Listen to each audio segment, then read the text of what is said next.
چکدارن عشیرت عرب کدناوا احرار الشرقیه ده جهد گرن بتشکان ایریشی دادگاه راعی کرن و خواستن بالدار زوره حکم اعدامه لسر کجارن هر چار شهیدن شوا نوروز لجندریس به هلوشاندن لگوری زانیارین که روداوی بدست خستنه فرماندار احرار الشرقیه بتشکدارن خواه تاویوان یعنی چویا سر دادگاه محکمه ایریشی محکمه کریه و دبن تهدیده ده دادور حاکم نچار کرنه که حکم توانباران به هلوشاندن پارێزەر و مافناس ڕدوان سید و ژڕووداوێ را گوت bi vê êrişê grûpên çekdar dixwazin bibêjin ku xwîna Kurdan helal e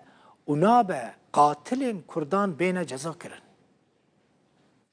وهذا اقتحام القضاء. چەکدارên êlên Ereb ên Rojhilatê Sûriyê çekên giran êrişî dadgeha serbazî ya serbhikûmeta demkî ya opozisyona Sûriyê li bajarokê raî kirin. چەکدارên gob RPG دۆشکا û çekên otomatîk êrişî dadgehê kirin xwestin bi darê zorê û li jêr gefa biçekan hukmê e'damê ku li ser çend tawankarên ji êla wan hatibû birîn bê hilweşandin.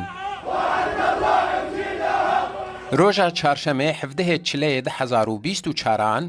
vê dadgehê sê kujerên her çar welatiyên Kurd di şeva Newrozê de li Cindirêsê bi sizayê e'damê hukm kiribûn û Elî Xelef ku bi nasnavê Ebû Hebîb Xeşşam tê naskirin bi 3 sal zindanîkirin hukm kiribû. Lê çekdarên êla wan dixwazin bi darê zorê van hukman hilweşînin. Di derbarê vê êrîşa bo ser dadgehê parêzer û mafnas Ridwan Sîdo ji tora medyayî ya Rûdawê re got bi vê êrîşê grûpên çekdar dixwazin bibêjin ku xwîna Kurdan helal e û nabe çekdarên wan ji bo tawanên kuştina Kurdan bên sizadan. تشکیلبەر چاڤایê dadgeh devera din grûpê çekdar di êna xwe opozîsyona Sûrî taybet li Efrînê ti rola van dadgeha tune berî du roja êrîşek li ser dadgeha Erraî bû ê ew grûpekî çekdar ceza kirin ew kesê çar kes ji malbata pêşmerge êvara cejna Newrozê ew kuştin. Ew kesê grûpê çekdar êrîş kirin dihat